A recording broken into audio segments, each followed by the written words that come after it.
1 in 10 people around the world lives in extreme poverty, which the World Bank defines as earning less than $1.90 a day.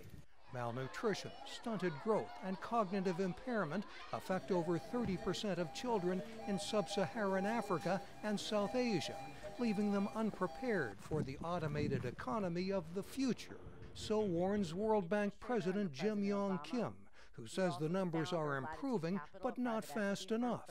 Many people will find themselves undereducated and without the skills to be able to compete in the economy of the future. And so many countries are going to go down the path of fragility, conflict, violence, and then, of course, extremism and migration. That's going to happen if we don't change the mindset. There are success stories in the battle against disease and illiteracy, says a former head of USAID who now leads the Rockefeller Foundation.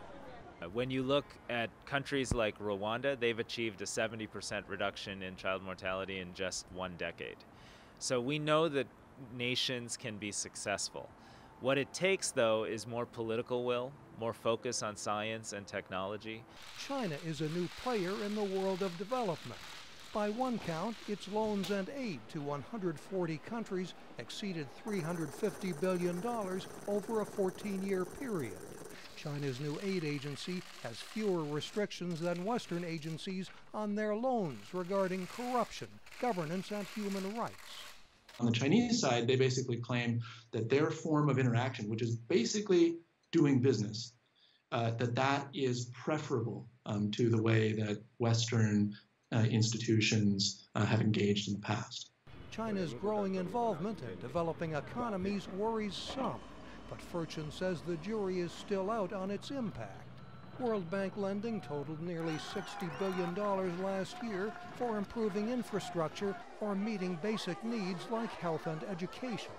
Kim says the bank will release a ranking of nations in its first Human Capital Index to compare investments in human needs on a nation-to-nation basis. One who works in the health sector welcomes the approach. And so if we don't think about people as being part of our asset, the biggest asset class really we have is our talents as people, then we're never going to unlock that potential for the creativity, for the next generation of innovation, for the next cure that we have in the marketplace. These analysts say a stable and prosperous world requires a focus on human needs, and in the end, that's good business. Mike O'Sullivan, VOA News, Los Angeles.